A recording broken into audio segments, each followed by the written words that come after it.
दोस्तों, तो कैसे हैं आप सब। एक बार फिर स्वागत है मेरे YouTube चैनल हर बार कुछ नया। दोस्तों, आज जो अपडेट आने वाला था सीटेट वर्सेस जेटेट जो केस को लेकर, उसी के बारे में हम लोग फिर बात करने वाले हैं कि इसके पीछे की कहानी क्या है। हम लोग उसके बारे में भी बात करेंगे। आखिर इतना लड़ाई सीटेट और जेटेट के बीच में क्यों हो रहा है, उसके बारे में भी बात करेंगे। एक्चुअली बात क्या होती है कि झारखंड में एक वैकेंसी आती है, ठीक है, टीचर्स की वैकेंसी आती है जो 1 से लेके 8 क्लास तक की होती है। दोस्तों, उसी में क्या होता है कि वहाँ पर जो सीटेट वाले हैं उनको वैलिड नहीं किया जाता है और जेटेट वालों लोग के लिए ये वैकेंसी, एक्चुअली ये जो वैकेंसी था वो जेटेट वालों के लिए ही था।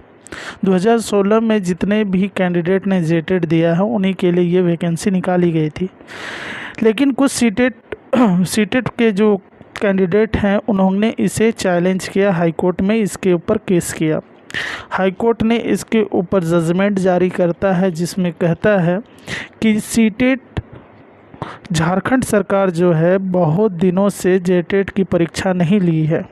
2016 के बाद एक भी जेटेट का एग्ज़ाम, अभी 2024 चल रहा है, एक भी एग्ज़ाम नहीं हुआ है। इतने सालों के बीच में हर साल कम से कम जेटेट का एग्ज़ाम लेना चाहिए था। बात यहाँ तक पहुँचती है कि वहाँ पर हाईकोर्ट का जजमेंट आता है कि सीटेट वाले को भी इस एग्ज़ाम में बैठने का मौका दिया जाए, लेकिन सीटेट पास होनी चाहिए, ठीक है, जो कि झारखंड का हो, और बगल राज्य के कहीं से भी वो अगर वहाँ का स्टेट भी पास है तो उसे भी इस एग्ज़ाम में शामिल होने का मौका मिले। और आपको ये भी बता दें कि ये एग्ज़ाम ऑल ऑफ इंडिया कोई भी स्टूडेंट इसको दे सकता है। और दूसरी बात क्या है कि अगर आप इसमें शिक्षक बनते हैं तो आपको 3 साल के अंदर जो है, आपको 3 साल के अंदर आपको जेटेट की परीक्षा पास करनी पड़ेगी। जेटेट की परीक्षा आपको पास करनी पड़ेगी, लेकिन जेटेट की परीक्षा अगर 3 साल के अंदर नहीं होती है तो आप कोई भी जो उसमें लगा था कि आपको 3 साल के अंदर पास करना है, अब उसको ज़रूरत नहीं, आपके पास नौकरी सुरक्षित रहेगी, आपको अब जेटेट की एग्ज़ाम देने की ज़रूरत नहीं है। इसी चीज़ को परिमल कुमार जो हैं, जो जेटेट को अभी लीड कर रहे हैं, उन्होंने सुप्रीम कोर्ट में केस दायर किया कि ये जो वैकेंसी हमारी है। और जैसे आप जेटेट में देखेंगे कि वहाँ पे आपको जितने भी, जैसे 24 ज़िले हैं, है ना, 24 ज़िले हैं, सभी जगह पे अलग अलग रीजनल लैंग्वेज बोला जाता है। तो उस रीजनल लैंग्वेज के हिसाब से आपको जॉब मिलती है, क्योंकि आपको एक सिलेक्शन करना पड़ता है कि आप किस रीजनल लैंग्वेज से आपको एग्ज़ाम देना है।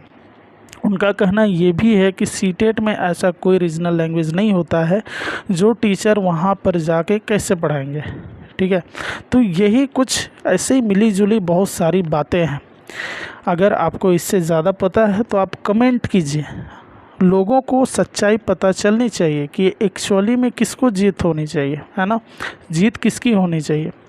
आज जजमेंट आने वाला था 3 तारीख यानी कि 3 सितंबर 2024 को जजमेंट आने वाला था, लेकिन किसी कारणवश नहीं आ पाया। अब उसको कब तक एक्सटेंड किया गया उसी के बारे में हम लोग अभी बात भी करेंगे। लेकिन मैं ये भी देख रहा हूँ कि अभी एक ही परिवार में जेटेट और सीटेट के स्टूडेंट रहते हैं। दोस्त, कोई जेटेट पास है, कोई सीटेट पास है, लेकिन ये जो है एक बहुत बड़ी खाई बनती जा रही है। दोनों के बीच में लड़ाई का स्तर बढ़ता जा रहा है। जेटेट वाले भी 2016 के बाद उन्हें कोई भी वैकेंसी नहीं दिया गया, जबकि ये वैकेंसी उनके लिए था, ठीक है। लेकिन सीटेट वालों भी क्या करें, उनके पास भी तो कोई जॉब नहीं है। इसमें सबसे बड़ी गलती जो है सरकार की है। सरकार को ये चीज़ को सोचना चाहिए कि अगर मैं हर साल ये एग्ज़ाम लेता तो किसी को कोई दिक्कत नहीं होता, लेकिन सरकार जो है स्टूडेंट के भविष्य से खेलने का काम कर रही है, ठीक है। तो अगर आपको लगता है कि आप अगर जेटेट से बिलोंग करते हैं, आपको लगता है कि आपका कौन सा ऐसा पॉइंट ऑफ व्यू है जिससे आपको लगता है कि आप कैसे जीत सकते हैं, और सीटेट वाले के पास कौन सा ऐसा पॉइंट ऑफ व्यू है जिससे उनको लगता है कि वो सीटेट ये केस को जीत सकता है। आप इस वीडियो में कमेंट कीजिए, लोगों को बताइए कि ऐसा क्या बात है जो आपका पक्ष को जीतना चाहिए। मैं दोनों के साथ में हूँ, क्योंकि मैं सिर्फ आपके पास नोटिस और आपके पास नोटिफिकेशन पहुँचाने का काम कर रहा हूँ, ठीक है। मुझे लेकिन ये भी बात है कि जेटेट अगर हारता है तो ये बहुत ख़राब बात होगी, सीटेट भी हारता है तो ये भी बहुत ख़राब बात है। देखा जाए तो न्याय एक्चुअली में अगर देखा जाए तो जेटेट की ये अपनी नोटिफिकेशन थी, इन्होंने इसमें सीटेट के शामिल होने से जो है कंपटीशन जो है बहुत इनके लिए टफ हो गया है, ठीक है। तो दोस्तों जो भी हो काम, बट हम आपको ले चलते हैं वो स्क्रीन में जहाँ पे हम लोग को आज पता चला कि हम लोग का जो जजमेंट आने वाला था वो जजमेंट नहीं आ पाया है। दोस्तों आप यहाँ पर देख पा रहे हैं, यहाँ पे एक केस डायरी नंबर दिया हुआ था, ठीक है, Parimal Kumar versus the state of Jharkhand, ठीक है। इसी के बारे में ये डायरी नंबर यहाँ पे दिया हुआ था, जो कि अभी पेंडिंग दिखा रहा है, केस नंबर भी दिया हुआ था, ठीक है। अब देखिए इसमें मैं जो आपको दिखाने वाला हूँ, मैं ये दिखाने वाला हूँ कि इसकी जो सुनवाई थी 3/9/2024 को था, ठीक है। लेकिन और ये जो मिला था इनको 48 नंबर में मिला था, लगभग 52 की आज सुनवाई होने वाली थी, जिसमें ये 48 नंबर पर था। बट ये जस्टिस नहीं होने के कारण, चीफ जस्टिस या जो भी इनके ऑनरेबल जो जस्टिस हैं वो नहीं होने के कारण आज इसकी सुनवाई नहीं हो पाई। और अभी अगर स्टेटस ऑफ स्टेज देखेंगे तो पेंडिंग दिखा रहा है, ठीक है। और इसका जो है आप खुद यहाँ पे देखिए कि टेंटेटिवली केस में भी लिस्टेड ऑन, ठीक है, 10 तारीख को ये जो है इसकी सुनवाई हो सकती है, ठीक है। आपको यहाँ पे सबसे बड़ी बात ये है कि मैंने पिछला वीडियो में आपको मैं गलती से, सॉरी उसके लिए मैं माफ़ी चाहता हूँ, आपको मैंने 5 तारीख बोला था, बट ये जो है ये केस जो है आपको 10 सितंबर को आपको इस केस की सुनवाई होने वाली है। दोस्तों अगर इस केस को लेकर अगर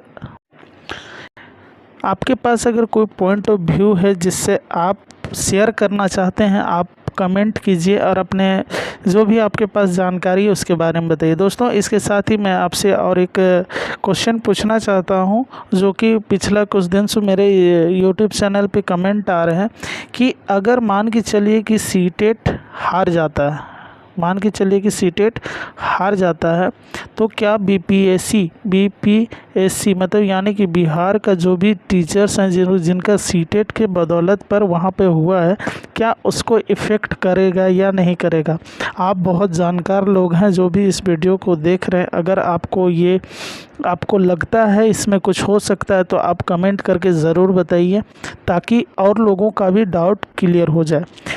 खैर सीटेट और जेटेट जो है वो तो चलता ही रहेगा, है ना, और हम लोग जो भी जीते हम लोग उसके साथ ही हैं, क्योंकि सुप्रीम कोर्ट का जजमेंट पे हम लोग को भरोसा है, हम लोग न्याय और कानून को मानने वाले लोग हैं। तो जो भी हो हम लोग उसके साथ हैं, हमारे लिए दोनों ही प्रिय हैं। तो आप इसमें आपके जो भी विचार हैं आप कमेंट सेक्शन में लिख के ज़रूर बताएं। अगर आपको इस केस से अपडेट चाहिए तो मेरे यूट्यूब चैनल को आप सब्सक्राइब कीजिए, लाइक कीजिए और अपने दोस्तों के साथ शेयर कीजिए, ताकि सही समय पे उनको अपडेट मिल चुके। अगर आप पूरा वीडियो देखें तो आपको बहुत बहुत धन्यवाद। आपका दिन शुभ और मंगलमय हो।